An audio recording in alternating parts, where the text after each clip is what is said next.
예수님은 산상수훈을 통하여서 제자들에게 참된 믿음의 길을 걷도록 가르치십니다.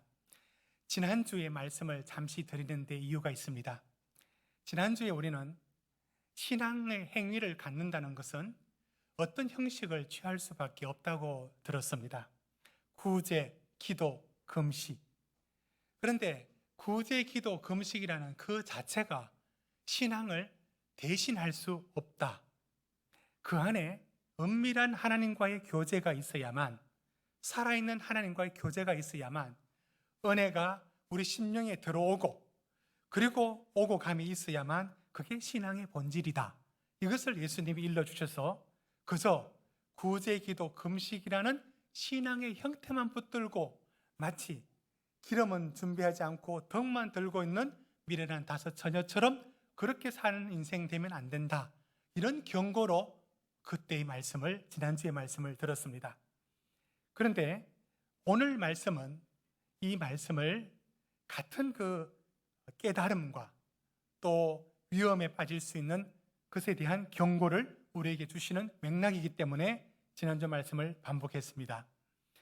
이번 주 말씀도 예수님은 산상수훈의 이제 마지막 부분, 산에서 내려오시기 전 행했던 말씀인데요. 이번에도 어떤 말씀을 주시느냐면, 우리는 주님 위해서 열심을 내고 우리는 주님께 충성을 한다고 다 했는데, 그것이 주님은 전혀 상관없는, 주님은 그걸 받아들이지도 않는, 아니 주님은 NO라고 거절하고 있는 것일 수 있다는 겁니다.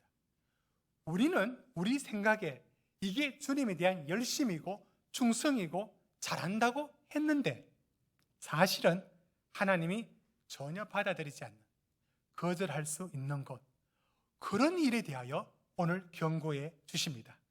이런 일은 꼭 우리 삶에 비유하자면 이런 일과 비슷합니다. 허망한 일 말이에요.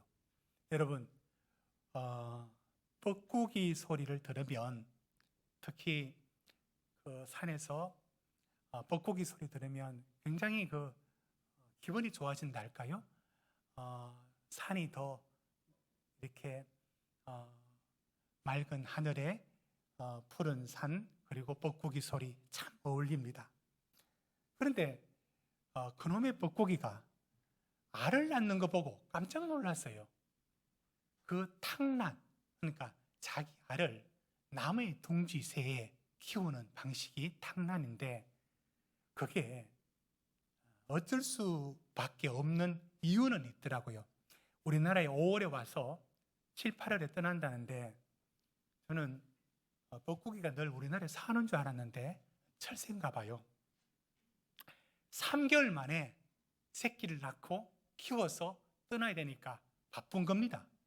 둥지 만들고 새끼 치려는 시간이 부족한 거예요. 그게 이제 이유면 이유인데, 그런 이유가 있어도 인간적인 관점에서 보면 굉장히 비정해요.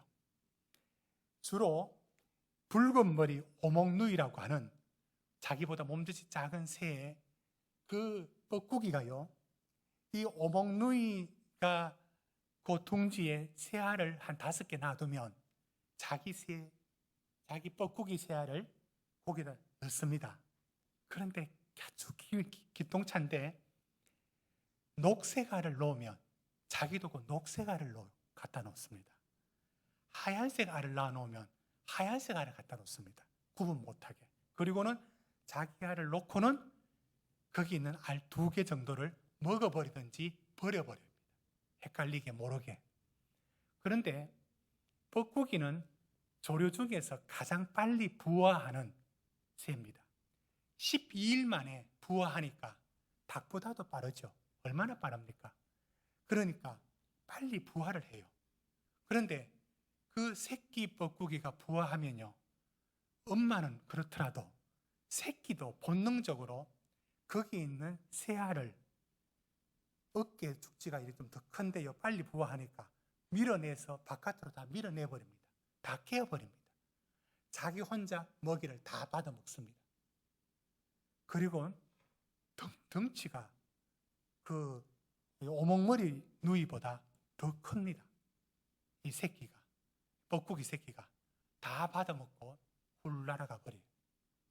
제가 이 얘기를 하는 것은 지금 우리가 예수님이 말씀하시는 게 우리한테 이런 일이 될 수 있어요. 열심히 애벌레 먹이고 키웠는데 그게 뻐꾸기 새끼야. 날아가 버려. 헛사야. 우리는 주님의 뜻이라고 했는데, 그게 주님의 뜻이라고 분명히 믿고 그렇게 했는데 전혀 아니야. 전혀 아니라 그게 헛사가 될 수 있으니 그게 얼마나 충격적인 일이겠습니까? 오늘 그 일이 어떤 일인가 한번 말씀 들어가 보겠습니다. 오늘 말씀을 읽어보면, 그런데 오늘 본문의 말씀을 읽으면 이 말씀을 이해하려고 들어가 보면 잘못 읽을 수 있는 이런 오해가 생깁니다.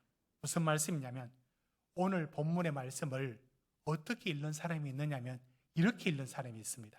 먼저 여러분 20절 말씀을 한번 보세요. 오늘 7장에 있는 말씀만 다 있습니다. 자, 20절. 그들의 열매로 그들을 알리라. 자, 이제 열매 얘기가 나왔으니까 어떤 행함에 대하여 말씀이 나올 것으로 예측이 됩니다. 그렇죠? 자, 그런 후에는 24절로 한번 가봅시다. 24절. 우리 같이 읽습니다. 시작. 그러므로 누구든지 나의 이 말을 듣고 행하는 자는 그 집을 반석 위에 지은 지혜로운 사람 같으리니. 이 말씀을 어떻게 받아들였냐면, 누구든지 나의 이 말을 듣고 행하는 자, 실천하는 자, 그 사람은 반석 위에 지은 사람이다 라고 하고, 26절, 이 말을 듣고 행하지 않는 사람은 모래 위에 지은 사람 같다라고 해서 오늘 본문을 말씀을 듣고 실천을 하느냐, 행함이 없느냐, 그렇게 보는 사람이 있습니다. 많이 틀린 건 아니지만 지금 예수님이 말씀하시는 것은 아닙니다. 이런 오해들은요, 찬송가가 이런 오해를 더 보탰습니다. 찬송가 204장에 보면 주의 말씀 듣고서 행치 않는 자는 반석 위에 주의 말씀 듣고서 준행하는 자는 반석 위에 터닫고 집을 지은 같아, 그렇게 말하고 2절에도 주의 말씀 듣고도 행치 않는 자는 모래 위에 터닫고 집을 지은 같아, 잘 짓고 잘 짓세 우리 집 잘 짓세 라고 하니, 이 찬송가도 우리 열심히 이제 말씀 들었으니까 실천하자, 이렇게 말씀으로 읽었습니다. 크게 틀리지는 않지만 지금 예수님이 본문에서 말씀하는 건 아닌 겁니다. 그러다 보니 이 말씀은 실천의 유무로 알았는데, 오늘 말씀 자세히 보면 그게 아니라 어디에 초점이 있느냐 한번 보십시오. 어디에 초점이 있느냐면 이 말씀은 21절을 읽어야 됩니다. 우리 21절을 같이 한번 읽어봅시다. 21절 시작. 나더러 주여 주여 하는 자마다 다 천국에 들어갈 것이 아니요 다만 하늘에 계신 내 아버지의 뜻대로 행하는 자라야 들어가리라. 여기서 주님은 하나님 아버지의 뜻대로 행하는데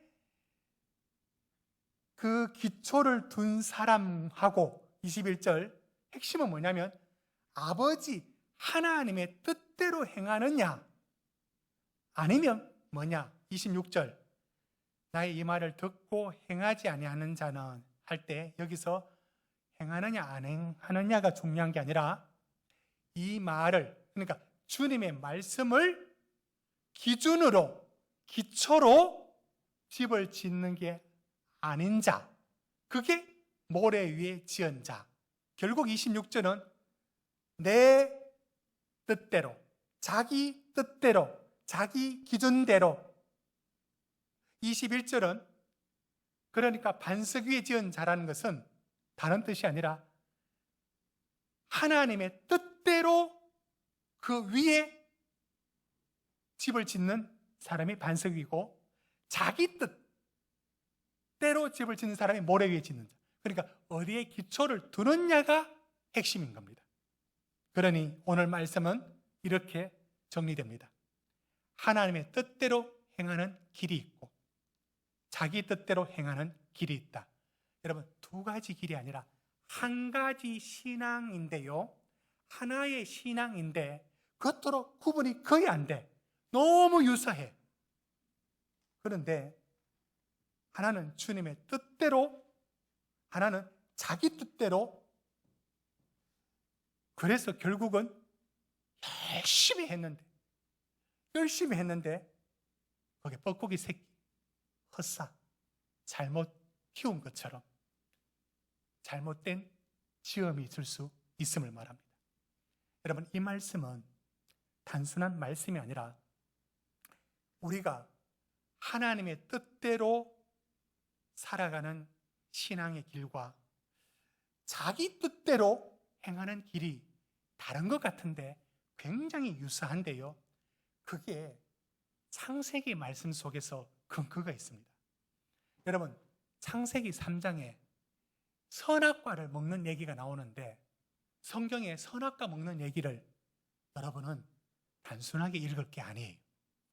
우리나라도 단군 신화가 있어요. 그거 믿느냐 안 믿느냐 차원 아니고 하나의 설화로 있지 않습니까? 설화. 그렇습니다. 그건 역사성이 있느냐가 결코 중요하지 않고 한 민족의 기원을 설명하는 신화적 방식입니다. 그런데 창세기도 하나님의 말씀 속에 상징과 신화적인 방식으로 죄가 어떻게 드러났는지를 설명하는 방식이에요. 그러니까 선악을 알게 하는 나무, 먼저 2장 17절, 창세기 2장 17절 한번 띄워주십시오. 이렇게 되어 있습니다. 선악을 알게 하는 나무 열매를 먹지 말라. 먹을 때 어떻게 된다고요? 반드시 죽으리라. 자, 왜 선악을 알게 하는 나무 열매를 먹지 말라고 했을까요? 그 여러 뜻이 있겠죠. 그 핵심적인 상징의 뜻은 무엇이냐면 선과 악의 기준은 인간이 될 수 없어요. 하나님이 선과 악의 기준이에요. 여러분, 영국도 호주도 자, 동성애 다 받아들였다. 여러분, 이제 동성애가 대세입니다. 여러분, 이제 그 악이 아니에요. 이제는 선으로 받아들입시다. 여러분, 우리가 결정할 수 있나요? 그러면 그게 인간이 선과 악을 결정하면 이게 이제 타락과 무너짐의 그 모습입니다. 선과 악은 하나님 말씀이고 하나님의 기준입니다. 그런데 선과 악을 열매를 따먹었다는 것은 하나님의 영역에 들어갔죠. 물론 뱀이 유혹했어요. 그러나 뱀의 유혹보다 더 강한 것은 먹으면 하나님과 같이 되겠다는 교만이 인간 속에 먼저 있었어요. 그 죄성입니다. 교만이 원죄죠. 그런데 그것으로 끝나지 않죠. 그게 어떻게 되었느냐면 결국은 이런 뜻이에요. 선과 악을 알게 하는 나무 열매를 먹었다는 것은 선과 악의 기준을 내가 가지겠다는 것인데 결국은 그 여파가 어디까지 가느냐면 창조주 하나님, 당신이 주인이 아니고 내 인생의 가치는 내가 결정하고 내가 판단하고 내 인생의 목적은 내가 결정할 거야. 하나님 저리 가. 이게 창세기 3장의 얘기입니다. 결국은 창세기 3장의 얘기에 타락, 그 죄의 기원의 얘기 속에 담고 있는 내용이 무엇이냐면 하나님의 뜻이 아니라 자기 뜻이 주인 노릇하는 것. 이게 인간의 길이었어요. 결국 가인이 아벨을 죽이고 노아의 타락 얘기가 나오는 거, 그게 결국 뭘 보여주느냐? 바벨탑 사건이 결국 인간의 문화가 하나님을 배제하고 인간 스스로 구원과 영생에 이르기까지 그 생명 나무의 열매를 먹으려고 하죠. 하나님 못 먹게 했죠. 그게 인간의 헛된 노력인데요. 창세기 11장 4절 보십시오. 인간이 짓고자 하는 문명이 이 결론입니다. 우리 같이 한번 읽어봅시다. 창세기 11장 4절은 인간이 만들어가는 문명의 방향이 항상 이 방향이에요. 시작. 또 말하되 자 성읍과 탑을 건설하여 그 탑 꼭대기를 하늘에 닿게 하여 우리 이름을 내고 온 지면의 흩어짐을 면하자 하였더니 바벨탑. 결국은 자기 주인이, 자기가 주인이 되고 자기가 중심이 되고 하나님이 배제되는 문화를 만들어 갔습니다. 이제 말씀, 오늘 본문으로 다시 돌아옵니다. 주님이 오늘 경고하는 말씀이 무엇이냐면, 하나님의 뜻에 중심을 둔 집을 지어가는 신앙의 길이 있는데 아주 유사한데 구분이 안 된다. 어떤 길이 있느냐면 자기가 중심이 되고 주인 되어 노릇하는 길이 있다.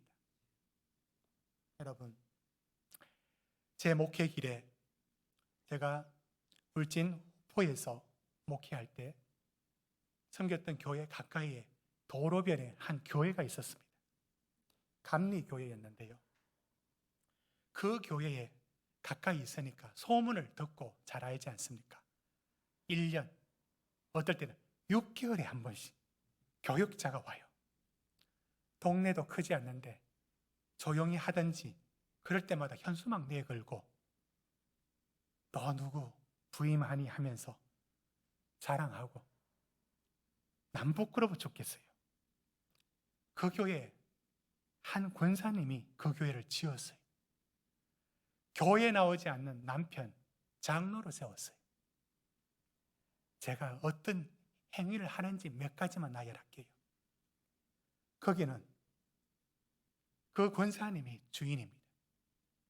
목사님 함부로 신방을 못 가요. 갈 때 같이 가든지 말하고 가야 돼요. 목사님 여기 앉으세요. 사모님은 여기 앉으세요. 자리까지 다 정해줍니다. 제 가족 모든 것 본인이 다 관할해야 됩니다.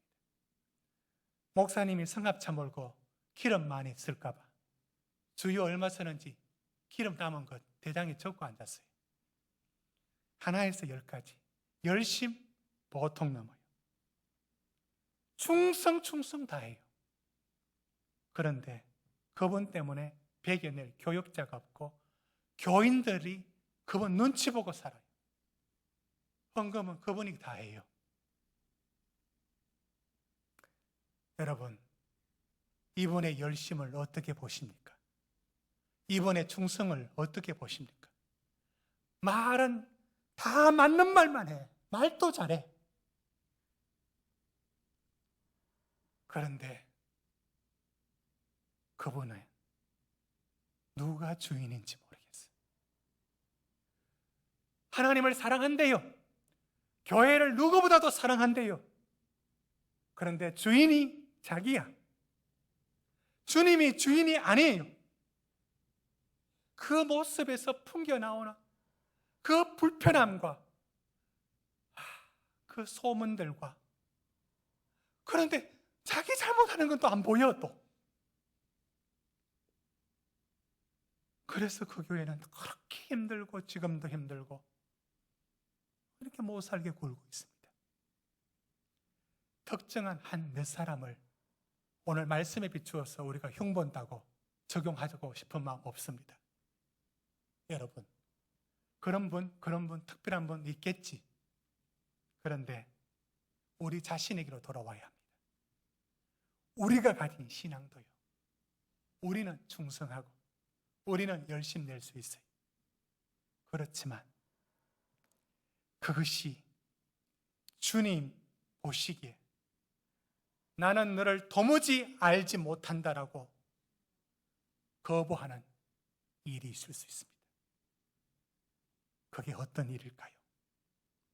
여러분, 우리도 신앙생활 해나가면서 이 위험에 제일 빠지기 쉬운 게 목사예요. 하나도 다를 바 없어요. 저도 모래 위에 집을 지었다가 헛되게 뻐꾸기 새 키웠다가 후회할 수도 있어요. 어떤 식이냐면, 그래, 나는 열심히 하잖아, 나는 내대로 열심히 하잖아 라고 하는 것들이 쓸데없는 많은 것들에 대하여 하나님 앞에 얼마나 많은 걸 정당화시키고 자기 중심으로 생각을 끌어가는지 제 안에도 교묘한 생각들이 하루에도 12번 왔다 갔다 하는 겁니다. 그것 따라서 나는 정당하겠지만, 할 말은 있겠지만, 주님이 주인이 아니고 내가 주인 되어서 이래저래 하는 일들 속에 그거 주님은 아십니다. 그게 모래 위에 짓는 집이고 그건 무너지게 돼 있고 창수가 나고 바람이 나면 반드시 무너집니다. 우리 성도님들, 이 말씀에서 비추어서 우리가 생각해야 될 게 바로 여기입니다. 우리 성도님들도 우리의 신앙의 길이요, 우리 주님은 산상수훈에서 정말 중요한 것을 우리에게 일러주거든요. 실컷 키웠는데 그게 뻐꾸기 새끼면 어떻게 되느냐고. 헛된 짓이 될 수도 있는 겁니다. 그 핵심이 뭐냐면 우리가 주님을 주인으로 섬겨가야 되는데 내가 주인 되고자 하는 일들이 우리 모든 심령 속에 있습니다. 여러분, 마태복음 16장 24절 25절 우리 같이 한번 읽어볼까요? 우리 주님이 우리에게 일러주는 길, 이 길이 우리 신앙의 길이 되어야 합니다. 우리 같이 한번 읽어봅시다. 마태복음 16장 24절 25절 시작. 이에 예수께서 제자들에게 이르시되 누구든지 나를 따라오려거든 자기를 부인하고 자기 십자가를 지고 나를 따를 것이니라. 누구든지 제 목숨을 구원하고자 하면 잃을 것이요 누구든지 나를 위하여 제 목숨을 잃으면 찾으리라. 24절 다시 보십시오. 자기를 부인하고, 여러분, 세상에 이것보다 힘든 게 없어요. 적의 성을 무너뜨리는 것보다 힘든 게 자기 성을 무너뜨리는 게 너무 힘들어요. 여러분, 세상에 힘들고도 힘든 게 자기, 남이 아닌 이 자기가 얼마나 강한지 하나님마저도요 더 이기려고 드는 게 자기를 절대로 부인하지 않으려고 하고 자기 중심, 얼마나 철저하게 자기 중심에 빠져 있는지 모릅니다. 이것이 신앙생활 속에 자꾸 스며들어오면 결국은 주님이 주인이 아니라 내가 주인 됩니다. 25절 다시 말씀 보십시오. 우리가 서는 자리가요, 누구든지 제 목숨을 구원하고자 하면 잃을 것이요 누구든지 나를 위하여 제 목숨을 잃으면 찾으리라. 여러분, 잃으면 찾으리라 속에 우리가 주님의 뜻과 나의 뜻이 부딪혔을 때 참 받아들이기 힘들어도 주님, 제 목숨을 잃는 것처럼 당신에게 맡깁니다. 그 주님의 뜻 앞에 자기를 꺾는 순간 그 꺾어내는 게 신앙의 길이고요, 그것을 포기하고 그것을 주님 앞에 맡겨나가는 게 그게 그러면 찾으리라, 그러면 살아나리라, 그러면 영광을 주시리라. 이 놀라운 비밀도 여기 숨겨져 있습니다. 자기를 부인하는 그곳에 우리의 신앙의 길이 있습니다. 자기를 주인 된 자리, 자기가 영광받는 자리, 자기가 결정하고 자기 자랑하는 그 자리, 그것이 바로 모래 위에 짓는 집입니다. 여러분, 마지막으로 금송아지 사건 아시죠? 출애굽기 32장에 금송아지 사건이 나오는데요, 금송아지 사건이 왜 중요하냐면 하나님께서는 이스라엘을 홍해에서 건지시고 광야에서 인도하셨고요, 그리고는 하나님은 어떻게 예배해야 되는지 대하여 성막에 대해서 다 말씀하셨는데, 그리고 32장에 와서 그들이 뭘 하느냐, 모세가 시내산에 가고 없는 그 기간을 못 기다려서 송아지를 만듭니다. 우리는 쉽게 우상이라고 말하지만 그들은 우상을 만든다고 만든 게 아니에요. 뭐라고 불렀느냐면 송아지를 만들어 놓고 우리를 애굽에서 인도하여 낸 하나님이라고 불렀어요. 그리고 절기도 비슷하게 지켰어요. 뭐냐면 금송아지 사건은 단순한 우상 사건이 아니에요.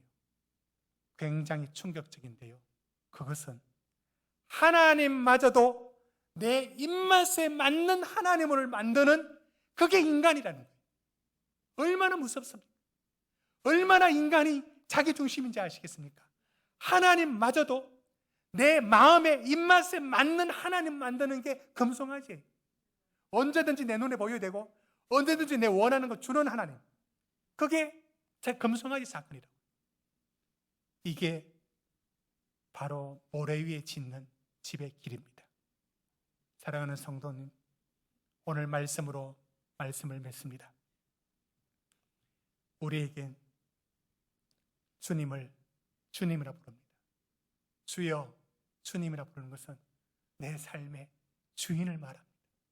당신이 내 주인을 말합니다. 내 인생의 목적이시고 당신이 주인이라고 말해놓고 오늘 본문에도 보십시오. 주여, 주여. 오늘 그렇게 말씀합니다. 21절에 주여, 주여. 그런데 말만 주여. 실제 주인은 자기 자신. 하나님은 수단에 불과해요. 우리 신앙이 동일한 신앙을 갖고 있는 것 같지만 여러분은 어디다 집을 짓고 있습니까? 하나님의 뜻대로 자기를 날마다 부인하고 자기 십자가를 지고 살아가는 그 하루하루가 반석 위에 짓는 집이고요. 합리화시키고 세월 지나간다고 내 열심과 내가 했던 것으로 인해 가지고 자기 중심, 자기 영광, 자기 뜻의 기준에 의해서 하루하루 살아가 버리면 그게 모래 위에 짓는 집이 됩니다. 우리는 어디다 집을 짓고 있는 것일까요? 우리 같이 한번 기도드리겠습니다. 사랑하는 성도 여러분, 예수님은 산상수훈에서 우리에게 말씀해 주십니다. 이게 너무 유사합니다. 어떤 사람은 철저하게 주님 뜻에 살아간다고 생각합니다. 그런데 그게 아닐 수 있어요. 예수님이 그걸 말씀해 주고 있습니다. 그 표시는 무엇이냐면 우리가 할 말이 많아요. 우리도 할 말이 있습니다. 우리의 논리란 게 있습니다. 그거 하면 안 돼요. 우리의 이유와 우리의 논리가 아니라 날마다 주님 앞에 엎드려서 너무너무 강한 돌보다도 차돌보다도 강한 자기 자신, 그걸 주님 앞에 꺾어야 합니다. 하나님마저도 내 입맛에 맞도록 끌어도 당기는 내 인생의 목적은 세상적인 거 하나도 바뀐 것 없이 놔두고 하나님을 수단으로 삼으려는 거 안 됩니다. 주님이 주인 되는 자리에 나는 엎드려야 되고, 우리 주님이 말씀했던 겟세마네에서 말씀했던 것처럼 아버지여, 만약 할만하시거든 이 잔을 내게서 지나가게 하옵소서. 그러나 나의 원대로 마시옵고 아버지 원대로 하옵소서라고 하며 아버지 뜻 앞에 날마다 자기를 죽이며 자기를 부인하는 자리, 그 자리가 반석 위에 주님이 기뻐하는 자리,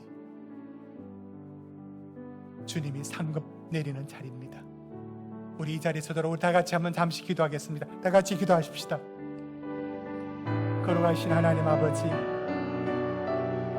나는 지금 어디에 기초하여 집을 짓고 있습니까? 반석입니까? 모래입니까? 나는 당연히 반석이라고 생각합니다. 그러면 날마다 자기를 부인하고 있습니까? 날마다 나의 주인 되신 주님 앞에 나를 부인합니까? 얼마나 내가 강한지, 하나님마저도 나를 당할 수 없을걸요? 내가 얼마나 강한데 절대로 놓지 못하는 야곱의 손처럼 그렇게 모래 위에 집을 지어가지 않게 해주소서. 오늘 내가 죽고 하늘의 미달이 죽듯이 죽고 자기를 포기하고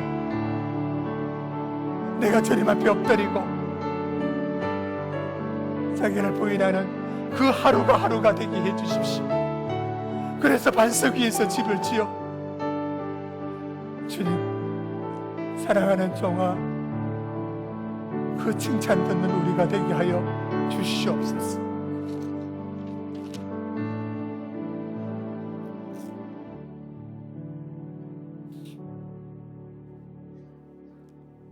예수님의 이름으로 기도드립니다. 아멘.